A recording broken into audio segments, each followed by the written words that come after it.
est-ce que ce n'est pas la taxe de trop? Le gouvernement gabonais a décidé en Conseil des ministres le 4 décembre 2025 d'instaurer une nouvelle taxe forfaitaire d'habitation qui devrait entrer en vigueur en 2026. L'objectif de ce nouvel impôt est d'élargir l'assiette fiscale et contribuer au financement des priorités nationales, la relance économique, les services publics et les infrastructures. Alors, selon les prévisions, la taxe forfaitaire d'habitation devrait rapporter au gouvernement gabonais 2,8 milliards de francs CFA de recettes. La mise en place d'une taxe forfaitaire d'habitation TFH, donc qui va entrer en vigueur en 2026 et cette taxe-là va s'appliquer à tous les logements. Donc l'État prévoit de générer environ 2,8 milliards de francs CFA par an grâce à ces taxes. Sauf que beaucoup de personnes se posent des questions sur le comment est-ce qu'on va prélever donc cette taxe. On sait déjà que la SEG va jouer un grand rôle à l'intérieur, mais comment est-ce qu'on va payer? Est-ce que c'est par mois, par trimestre, par année? La taxe sera prélevée mensuellement via la facture d'électricité des ménages par la Société d'eau et d'énergie du Gabon, la SEEG. Cette méthode vise à toucher tous les foyers raccordés et certains segments difficiles à enregistrer via un système fiscal classique. La taxe sera appliquée principalement dans les zones urbaines. Les zones rurales, quant à elles, en sont exemptées pour l'instant.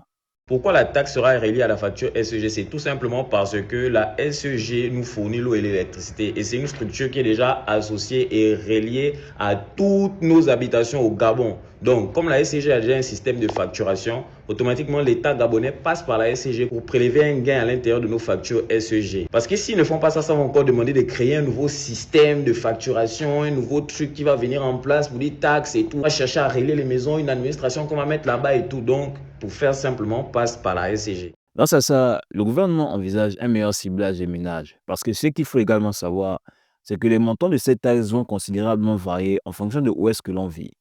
Un document a été délivré montrant les différents montants à payer en fonction des zones. D'après le gouvernement, c'est pour une répartition plus juste. On collecte plus chez les plus riches et moins chez les plus démunis. Mais c'est quelque chose qui a beaucoup fait réagir.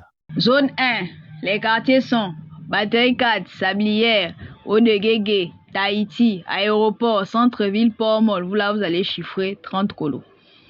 Zone 2, les quartiers sont Bataille 4, Gros Bouquet, Angonje, Amissa, Cité Damas, Toulon, Olumi, Glace, London, Batavia, Sainte-Marie, zone industrielle Olumi. Vous là, c'est 20 colos. Zone 3, Charbonnage, lui, Alibandeng, Okala, Ungu, Lalala, Wenje, 3 quartiers en Boesni, Ovendo, Avoromba, Mponomba, Likwala, Akaye et Setrak. Vous là, c'est 10 colos. Tous les autres que je n'ai pas cités là, vous êtes dans la zone 4. Pour vous, c'est 1000 francs.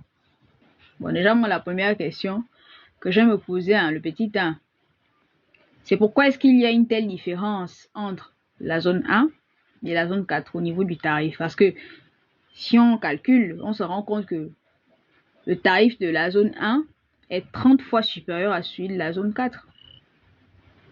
Parce que la zone 1, c'est 30 000. La zone 4, c'est 1000 francs. Donc, qu'est-ce qui vous fait croire, d'accord, que les gens qui sont dans la zone 1 ont tous, je dis bien tous, sans exception, un pouvoir d'achat supérieur à celui de la zone 4 de 30 fois? Je ne sais pas sur quoi vous êtes basé. Alors, il y a quelques interrogations sur cette nouvelle taxe. Déjà, que fait-on de l'argent collecté des taxes déjà existantes? Parce qu'au Gabon, on a déjà principalement la TVA et l'impôt sur le revenu, ainsi que toutes les autres taxes prélevées qui rapportent entre 1000 et 1500 milliards à l'État chaque année, sans compter les recettes sur le pétrole, le bois et les mines. Les gens se demandent logiquement où va tout cet argent. À cause de ça, beaucoup doutent que l'argent collecté servira vraiment à améliorer le quotidien des populations. La taxe d'habitation, ce n'est pas le problème au Gabon. Le véritable problème, c'est de savoir où va l'argent des impôts. Chaque année, l'État gabonais reçoit des impôts plus de 1500 milliards. Ça veut dire que les Gabonais, chaque année, avec les cotisations sociales, avec les taxes, etc., si on regarde bien, on va payer plus de 1500 milliards de francs CFA à l'État gabonais. La question qu'on se pose valablement, tous les ans, il y a plus de 1500 milliards. L'argent là va dans quoi? c'est utilisé comment? C'est là le véritable problème. La taxe habitation qui sera prélevée chaque mois dans nos factures permettra de financer l'entretien des écoles, des routes, des transports en commun. En somme, elle permettra de financer l'entretien des villes et des services locaux. Mais avant d'arriver à la taxe habitation, on a déjà l'impôt sur le revenu payé par plein de Gabonais. Impôt sur le revenu qui est censé financer le salaire des fonctionnaires par exemple, les pensions des retraités, l'achat d'équipements médicaux, l'entretien des enceintes scolaires, universitaires et hospitaliers et plein d'autres choses. Bon, quand vous-même vous voyez seulement ce que j'ai eu à citer là, est-ce que vous pensez que vous gérez bien l'impôt sur le revenu? Pas tout, hein, seulement ce que j'ai cité. Est-ce que vous pensez que tout Gabonais dans cette situation a son dû régulièrement dans les temps? Les fonctionnaires, les retraités et tout ce que j'ai cité là. Et vous à moi. Et on est déjà à la taxe habitation. Normalement, dans un pays normal qui se respecte, on aurait accepté. Parce que cette taxe-là, c'est pour développer nos arrondissements, nos quartiers, etc. Ça veut dire qu'on prélève une taxe pour arranger la route, pour mettre les routes, permettre à tout le monde de circuler facilement, mettre des éclairages. Les poubelles ne vont plus traîner partout. En tout cas, pour des actions qui vont bénéficier au peuple, à chaque population, dans leur quartier respectif. Maintenant, le problème qui se pose et qui fait que la population s'oppose contre cette taxe, c'est d'abord le fait que la population ne bénéficie jamais de tout ce qui est mis en place dans ce pays. Ce qui fait que cette histoire-là, on a d'abord du mal à l'accepter, c'est d'abord parce que le peuple n'a rien. Tout ce qui se fait dans ce pays, sous prétexte que c'est pour le bien-être du peuple, c'est pour la population, c'est pour le pays, il y a certains qui en bénéficient, d'autres n'en bénéficient pas. L'argent est toujours détourné, rentre toujours dans les poches de certains, mais le peuple qui normalement doit bénéficier de son argent, de son état, rien, nada, niet. On n'a jamais rien. En gros, on cotise toujours pour notre pays, pour faire évoluer notre pays, mais jamais on ne bénéficie. On en a marre, on est fatigué en fait.